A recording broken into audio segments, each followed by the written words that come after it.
It's time for Cannabis Common Sense, the show that tells you the truth about marijuana and the politics behind its prohibition. And now, the host of your show, to tell you the truth about marijuana and the politics behind its prohibition, let's welcome Paul Stanford. Hello, and welcome to another exciting edition of Cannabis Common Sense. As you may know, Cannabis Common Sense is a production of our political committee, Campaign for the Restoration and Regulation of Hemp. And that's CRRH for short. And if you are aware, we are circulating a petition and a referendum at this time. The petition, our initiative, is the Oregon Cannabis Tax Act that would license farmers to grow the drug marijuana for sale to the OLCC. The OLCC would sell it through its liquor store system and put it in bars and taverns that got a license to carry it, and it would also put it in pharmacies at cost. It would tax the recreational use of marijuana through the liquor stores, the bars and taverns and smoking establishments, but the marijuana sold through the pharmacies would not be taxed, and that would be with the doctor's prescription. So if you're registered to vote, we need you. Give us a call. Get our petitions. Sign the petitions. Sign the referendum. The referendum is different from the initiative. It is a legislative bill that was enacted by the legislature. It hasn't gone into effect yet. It will recriminalize the simple possession of under an ounce of marijuana, which has been legal here in Oregon for the past 24 years, since 1973. And if we get enough signatures by early October to put this on the ballot for a vote in November of 1998, then the law will not take effect in October of 1997, as it's currently scheduled to do. It will be held in abeyance, and its eventual outcome would be decided by the people in a vote in November 1998. We need your help to get signatures. If you're registered to vote, give us a call. Or if you aren't registered to vote and you're living in Oregon, register to vote. Because if you don't vote, the people who want to put us in prison will. So give us a call, 235-4606. That's in Portland, Oregon. If you're outside of the Portland area, dial 1-503-235-4606. We need your help. I'd like to welcome Donna McPherson back for another episode. Thanks for coming, Donna. Thank you. And Donna is a longtime activist, the treasurer of Portland NORML, Portland's branch of the National Organization for the Reform of Marijuana Laws. NORML is proud to announce that we register more voters than any other organization in this state. That's right. And we would like to register you. If you're not registered, let us know. Exactly. You know, the initiative campaigns in Oregon actually had registered more voters than the Democrats and the Republicans combined. So we're out there in the streets contacting people and registering our constituents, and we're trying to get them out to vote so that we'll have a bigger impact on the entire political process, not just the drug policy debate. Well, as I tell people, they don't. If they bust you, they don't care whether you're registered or not. That's true.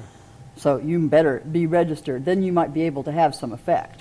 Yeah, and if you are busted, you can still register to vote. You know, in other parts of the country, you can't register to vote if you've been convicted of a felony. And a lot of people here in Oregon are under the misperception that they can't register to vote.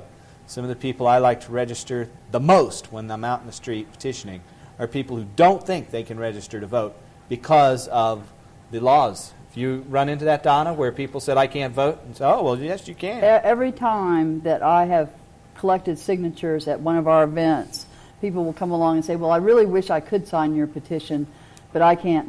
I'm not registered. And I said, well, we could register you. I said, I can't register. I'm a felon. I said, doesn't matter.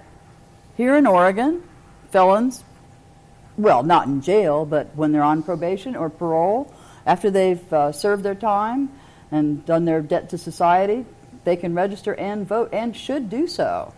They're going to be affected by laws. They should have definitely a say in producing them. Mm-hmm, mm-hmm. So give us a call.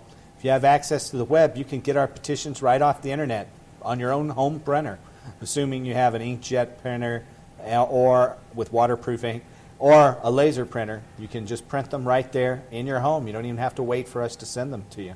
Our web address is www.crrh.org.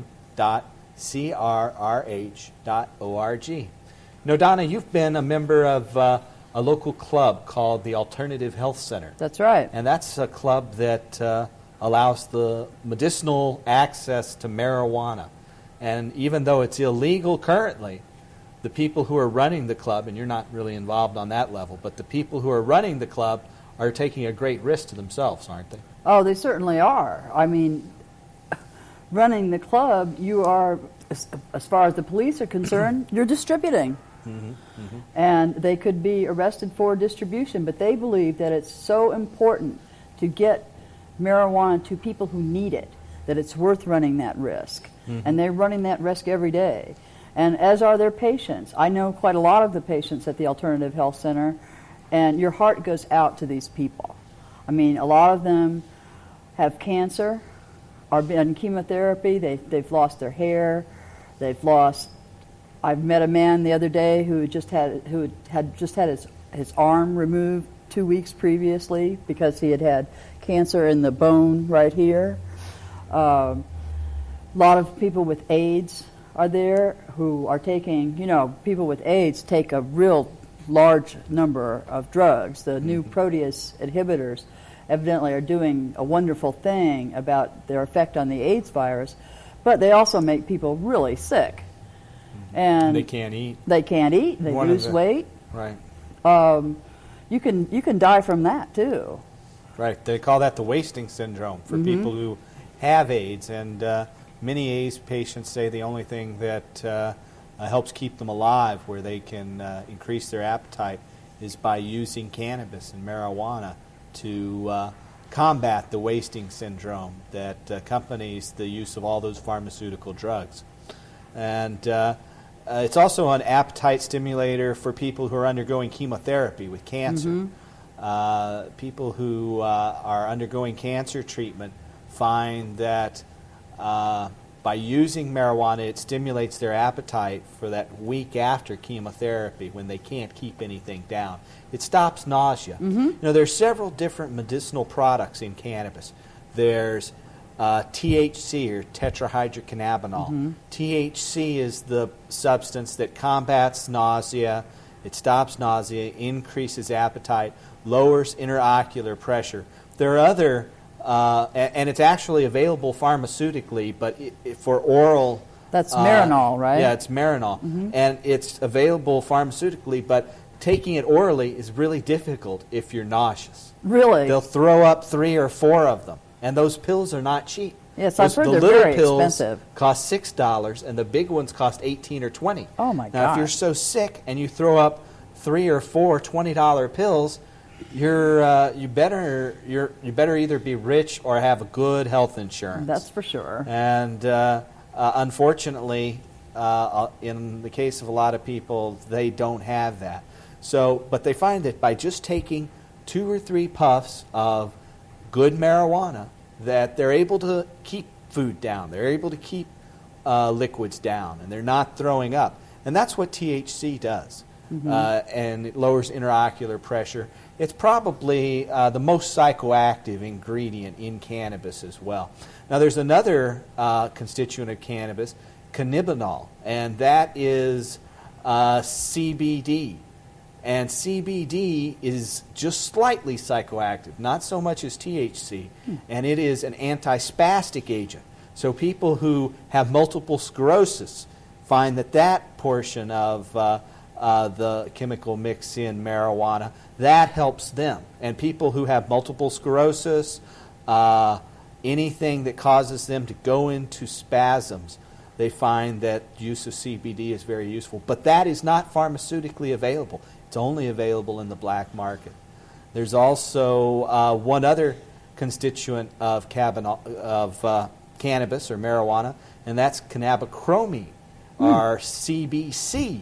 CBC is not psychoactive at all, but it has an anti-infection property. It lowers temperatures for some people. It stops the onset of fever and has some other medicinal properties. So cannabis isn't just one or two constituents, it's a variety of them, and a lot of them have different medical effects. That's true. I know several patients who either have multiple sclerosis and are in wheelchairs, or have had injuries and are paralyzed from wherever down. One person I know particularly is paralyzed from the waist down. He says that if you are in this situation, you have spasms in your limbs that you cannot control, and also that pain can suddenly strike anywhere.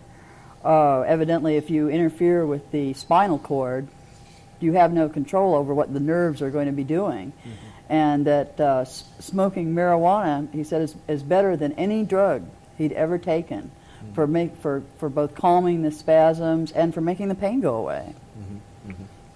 Yeah, you know, we at the Campaign for the Restoration and Regulation of Hemp are not involved with the Alternative Health Center, or the club here in Portland. There are also clubs in other parts of the country, especially in California now with the passage of Proposition 215 that allowed medical marijuana down there. But we refer people that ask about it to the club, and we don't have a problem with that. We're happy to see a patient that needs this to have access to this medicine. And we wonder why the state has imposed itself between the doctor and the patient. Which would you prefer to decide your medical issue? Should it be your doctor? Should it be you personally? Or should it be the police officer who wants to seize your property because you might own a house? I think the answer is pretty clear. You know, with the recriminalization of marijuana bill that's passed, that we're circulating a petition to try to stop, the police said that that this was their number one priority, the top priority that they had. With all the murderers and rapists and thieves out there, they're making this their top priority? Didn't they solve those problems? Oh, that doesn't happen anymore. They still have murders? Robberies? My God. Yeah, we know. A little arson here and there? We know here in Portland that if you have your house robbed or your car stolen, police don't even visit you anymore. They send you a form in the mail. So they say that this is their top priority, and that the real reason they want to do this, even according to the governor of the state, when he issued a press release, was so that he could expand the powers of police search and seizure. He said that this has less to do with marijuana as it does with expanding the powers of police search and seizure. You know, I was really disappointed in Governor Kitzhaber. When I voted for him, I thought he was a progressive Democrat who had good ideas about what to do with this state. And it was my impression that he had decided to veto this bill because the state couldn't afford it. If it can't afford to keep the libraries in Portland open, it can't afford to employ the amount of teachers it takes to teach our children, it can't afford to create more shelters for domestic violence victims. I mean, I thought that the state could not afford to incarcerate a bunch of pot smokers, and I thought the governor thought that too. The governor told me that. I ran into the governor when I was down working in Salem and lobbying against this bill. The governor told me personally when I ran into him at a coffee stand. I was there to get an espresso drink, a drug, at the drug stand. There you go. It was an open-air drug market right in front of the state capitol. They were selling caffeine beverages. Mm-hmm. And these caffeine-laced beverages. Extra strong ones sometimes, I bet, too. You can get whatever strength you want. You know, you want double dose, triple dose. They'll sell them to you at these open-air caffeine markets. And the governor was there in line waiting for his caffeine-laced drink as I was going up to get my caffeine-laced drink. My coffee, espresso. Mocha, actually. I don't drink coffee. I drink mocha. And there he was, and I couldn't resist. Had this rare, once-in-a-lifetime opportunity to who could resist, Paul? Because I was supposed, I'd been trying to stop this recriminalization bill, and I thought, I will never get to see the governor. They wouldn't let me see him. I run into him at the coffee stand. I say, Governor Kitzhaber. This was early April. I said, Governor Kitzhaber, I'd like to take this opportunity to urge you to veto House Bill 3643. Well, it hadn't been passed by either house of the legislature at that point, but it looked pretty certain to pass. There were a lot of different interests that were backing it. Everyone in the Republican Party, and they held control of both houses, unanimously supported it. Well, one Senator Lim out in Gresham opposed it, one Republican. But anyway, the governor turned, I said, and he goes, well, okay. I said, Governor, I want to urge you to veto House Bill 3643. The governor said, well, which one is that? I said, that's the one that would recriminalize possession of marijuana. The governor got his drink from the man. He turned around, he looked at me, he says, you know, we really don't have the money for that, and I'm going to veto it. That's what he said. He says, we really don't have the money for that, and I'm going to veto it. Well, I couldn't agree more. I was happy. That's right. But in the end, the governor claimed that he reluctantly signed it. And he said it wasn't because of possession of marijuana, but that in fact it was to expand the police powers of search and seizure. Well, we need to send a message to the governor and the legislature, and you can do that by getting our petitions. Get the referendum petition. Give us a call at 235-4606. That's 235-4606. We'll get you the referendum. We've got to get 50,000 good registered Oregon voter signatures by October 3rd of this year, 1997. And if we do, it'll stop it from going into effect. It's not much time at all. You might be seeing this show in September. I'm not sure. Maybe even afterwards. But if we don't get enough signatures by then, we're still circulating the Oregon Cannabis Tax Act, which would legalize the sale of marijuana to adults over 21. It would allow doctors to prescribe marijuana to patients through pharmacies at cost. It would tax the recreational marijuana that's sold in liquor stores and bars and coffee shops. And it would also legalize industrial hemp so that farmers can grow industrial hemp for production of thousands of different products, everything from paper and fabric and building materials from the stems of the marijuana plant to oil for food and energy and protein from the hemp seed. You know, actually, hemp produces more fiber, protein, and oil than any other plant on our planet. They've taken this plant. It grows more in the temperate and cooler climates than any other plant on the entire planet. And they've prohibited this plant. And to me, I believe that that is truly evil. To take a plant that produces more fiber, protein, and oil and say, oh, you can't grow that one, folks, because we want to sell you petroleum. We want to sell you pesticide-laced cotton. What about, we want to cut down all the forests and make you build That's what materials. really bothers me, is to think that they're not only cutting down trees for timber and things like that. I can understand that. But they're cutting down trees to make paper. Right. Paper you can was make invented better from hemp. paper from hemp than you can from wood anyway. Yeah. Paper was and actually it's a renewable resource. It's an annual. It grows every year. You don't have to like grow a crop for like 60 years and have streams running through it and animals living in the trees and all that and then cut them down. You can grow it like wheat. Mm-hmm. And it rejuvenates the soil. Really? Actually, hemp has a very long taproot and it draws up subsoil nutrients, and when the leaves fall off and go back into the soil, it brings those nutrients up from the minerals below and puts them into the soil for other plants to use. So it's a very good plant for breaking soil and for revitalizing soil in a crop harvest. And it'll grow anywhere. I've seen hemp growing in a swamp condition in China. In China, in fact, they invented paper 2,000 years ago from hemp. And the first cloth and textiles were made from hemp. All archaeologists agree that hemp was one of the first plants purposely cultivated by man. There are 3 other plants that they can't distinguish which one was the very first one, but all archaeologists agree that hemp was definitely among the first plants. So you're talking about the plant that perhaps agriculture was invented to service men's need for hemp for both medicine, protein, fiber, and oil. And the plant that produces more of this protein, fiber, and oil. To me, that's just a travesty. We've got to change that.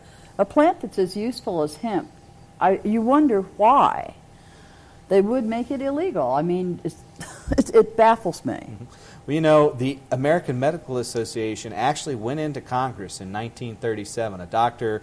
Woodard, and testified that they should not criminalize hemp, that cannabis had many medicinal properties, and that what they were saying marijuana caused, at the time they said smoking any marijuana would cause you to go crazy and kill your family and friends. They actually laid out documents that, and the doctor, the lobbyist for the American Medical Association, told the Congressional Committee that that's not true, that those things aren't so, and he opposed it. And several legislators harassed this doctor and told him he shouldn't be trying to stop lawmakers at work. And then, when it came to a full vote in the House of Representatives, one senator from that committee stood up and lied and said that that doctor had supported the bill, when in fact he had opposed it. That's amazing. So it passed without debate. Sounds a lot like I've made my mind is made up. Don't bother me with the It was 60 years truth. ago that it happened. Actually, it was August 2nd, 1937. So here it is, A just day over. living in infamy. Yeah.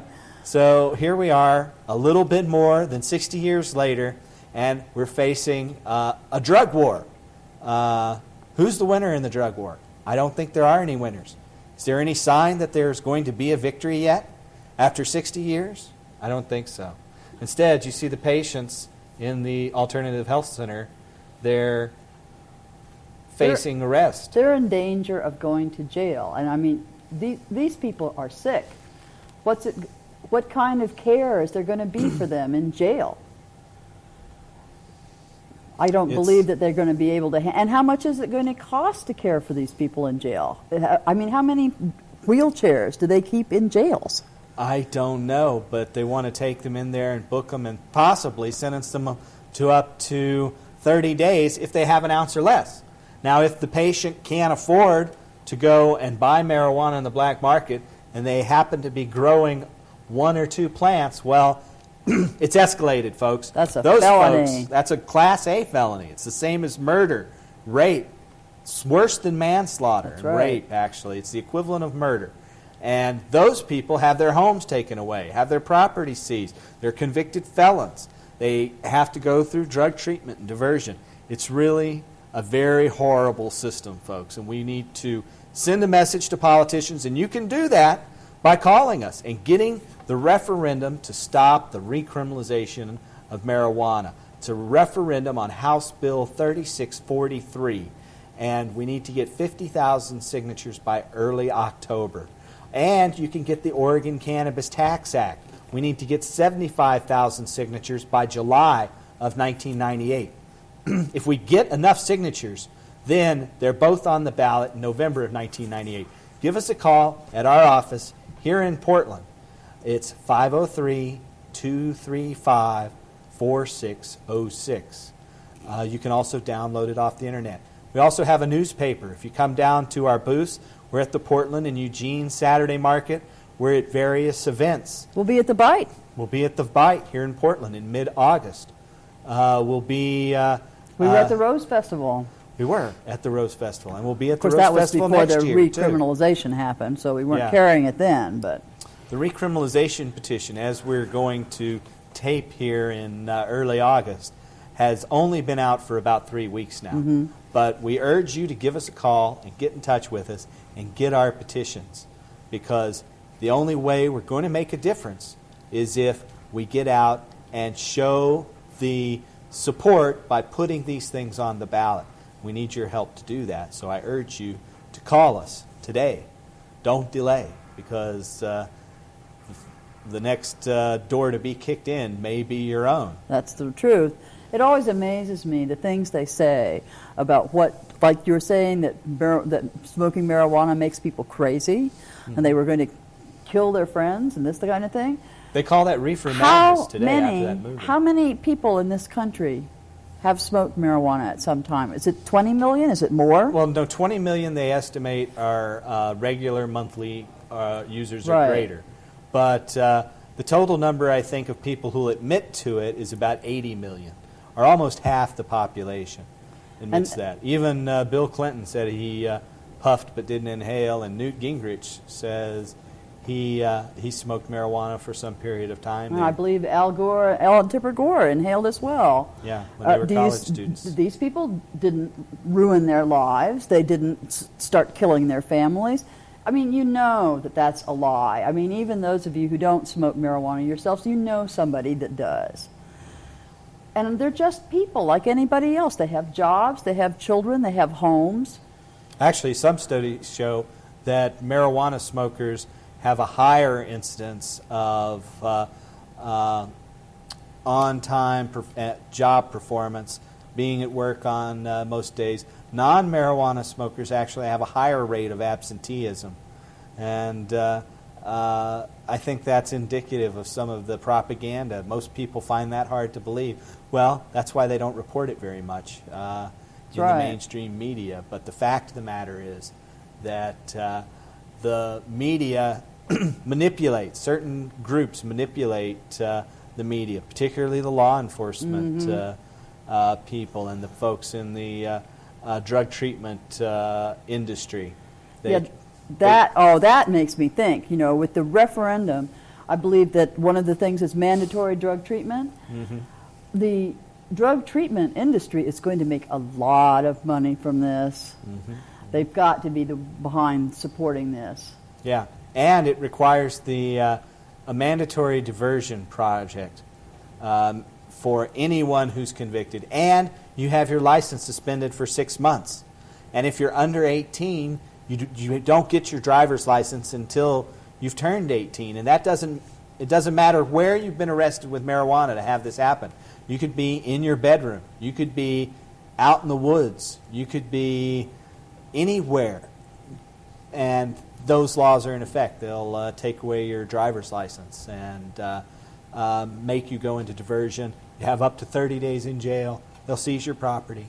It's really a terrible system. And we're trying to change that by circulating the referendum and the Oregon Cannabis Tax Act. So once again, I want to urge you to give us a call. Help us put the Oregon Cannabis Tax Act on the ballot.